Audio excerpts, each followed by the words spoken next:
Hello friends. Middle east में जो crisis चल रहा है उसकी वजह से क्या इंडियन स्टॉक मार्केट्स में निवेशकों को सावधान रहना चाहिए? यह है एक इंपॉर्टेंट क्वेश्चन। दूसरी चीज, क्या मार्केट का अब टॉप बन गया है? जिस तरीके से पिछले हफ्ते 10 दिन से हम मार्केट में एक करेक्शन देख रहे हैं, क्या अब वो समय आ गया है जब आपको अपना पूरा पोर्टफोलियो खाली कर देना चाहिए? तीसरा सवाल दोस्तों, क्या सारे ही सेक्टर्स पर इस तरीके के डेवलपमेंट्स का इंपैक्ट होगा? और आने वाले समय में कौन से ऐसे स्टॉक्स हैं और कौन से ऐसे पॉकेट्स हैं जिसमें अब आपको सावधान रहना चाहिए?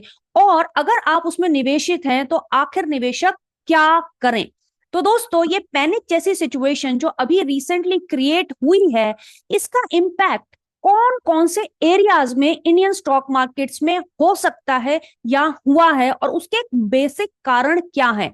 यानी ऐसा कौन सी चीज है जिसको आप ट्रैक करेंगे जिससे आपको ये अंदाजा लग जाए कि अब खतरे की घंटी बज गई है? तो पहला क्वेश्चन है, कौन से एरियाज हैं जहां पर आपके ऊपर डायरेक्ट इंपैक्ट होता हुआ दिखाई देगा, और उनको हम एक एक करके समझेंगे।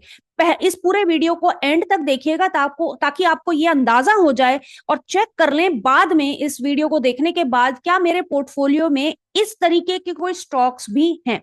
तो पहला इंपॉर्टेंट सेक्टर या थीम जो इंपैक्टेड हुई है इस तरीके के सिचुएशन से, वो है दोस्तों टायर की कंपनी, टायर इंडस्ट्री।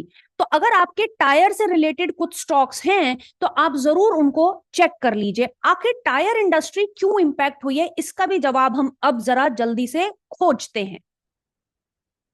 दोस्तों, ब्रेंट क्रूड एक इंपॉर्टेंट रॉ मटेरियल होता है टायर बनाने वाली कंपनियों के लिए। और अगर आप क्रूड का प्राइस देखेंगे, जैसे कि मैं आपको स्क्रीन पर दिखा रही हूं, पिछले कुछ समय से जब से ये टेंशन एस्केलेट हुई है, तब से क्रूड के प्राइस में जो उछाल आया है, उसकी वजह से एक्चुअल में, और अगर ये जल्दी से सही नहीं होता है, और हमको लग नहीं रहा है कि ग्लोबल टेंशन अब एनी टाइम सून ये जल्दी से जाने वाली हैं, इतना बड़ा बड़ा एस्केलेशन जब हो जाता है तो जल्दी से वो सेटल नहीं होती है। तो एक तो होते हैं सेंटिमेंटल इंपैक्ट और एक होते हैं रियल इंपैक्ट या फंडामेंटल इंपैक्ट।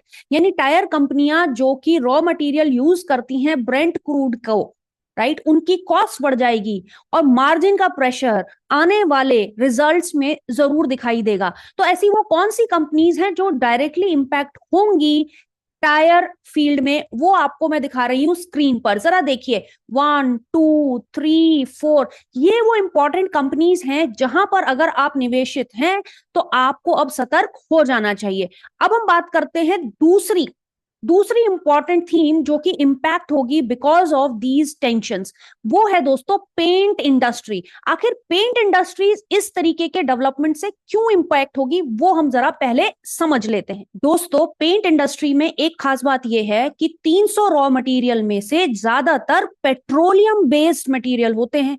तो अगर किसी इंडस्ट्री की, उन कंपनीज की 50 से 60% कॉस्ट रॉ मटेरियल से आती है, और रॉ मटेरियल को कंट्रोल करना आपके हाथ में नहीं है, तो ये लाजमी है और ये बड़ा ही कॉमन सेंस है कि आने वाले समय में इन कंपनीज के मार्जिन्स पर भी प्रेशर पड़ेगा।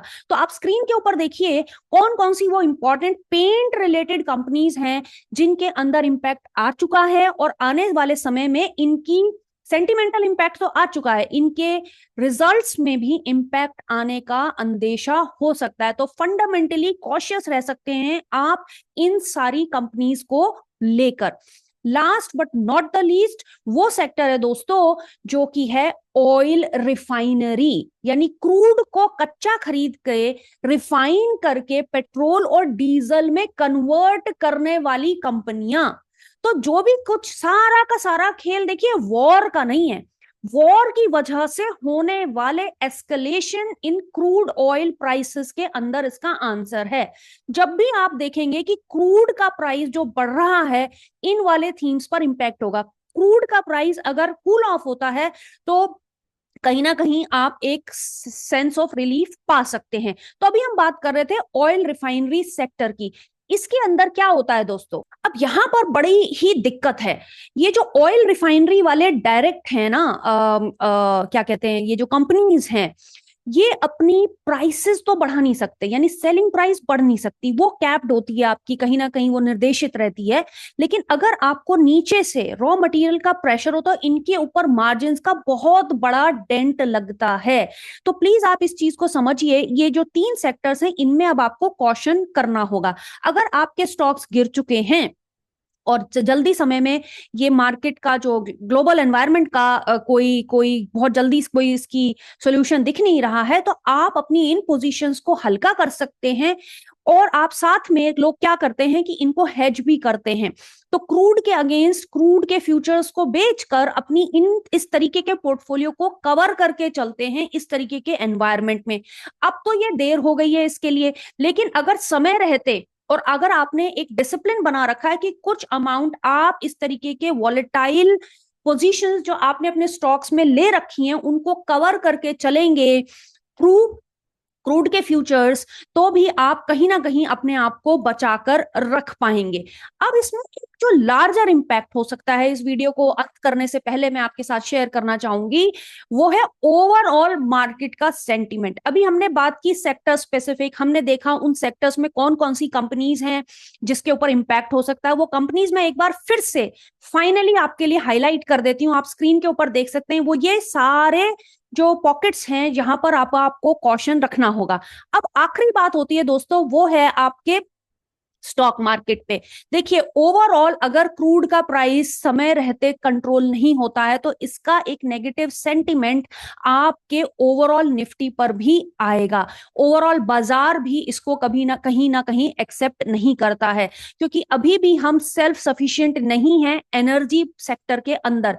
वो हम चाहते हैं कि आने वाले समय में हमारी जो डिपेंडेंस है इंडिया की अपनी ग्रोथ के लिए, वो इन विदेशी इनपुट्स और विदेशी अप एंड डाउन की वजह से एनर्जी एफिशिएंट अगर हम अपने आप को अभी नहीं कर पाए हैं, इस वजह से लॉन्गर टर्म तक भी मार्केट के ऊपर इसका इम्पैक्ट रह सकता है अगर जल्द ही ये ग्लोबल मार्केट्स की टेंशन कूल ऑफ ना हुई। टेंशन कूल ऑफ होना एक तरफ है और क्रूड के अंदर इसका इम्पैक्ट आना दूसरी तरफ है। तो जब भी दोस्तों इस तरीके के डेवलपमेंट्स आए, कहां आपको ध्यान रखना है, वो है सिर्फ और सिर्फ क्रूड पर। आई होप दोस्तों ये वीडियो आपको समझ में आया होगा, रेलेवेंट लगा होगा, इंपॉर्टेंट लगा होगा। अगर आपको लगता है कि ये एक सही वीडियो था जिसको आपको अपने बाकी इन्वेस्टर्स भाइयों और बहनों को शेयर करना चाहिए जो शेयर मार्केट में इन्वेस्टेड हैं और इस समय घबरा रहे हैं, तो जरूर ये कीजिएगा। प्रॉफिट पॉइंट के साथ बने रहिए, जुड़े रहिए। इसी तरीके की इंपॉर्टेंट वेल रिसर्च्ड कंटेंट मैं आपके साथ शेयर करती हूँ, समय समय पर आपको आगाह करती हूँ, समय समय पर आपके साथ अपने एक्सपीरियंसेस को शेयर करती हूँ। सब्सक्राइब कीजिए मेरे चैनल को। आगे मिलते हैं, टेक केयर।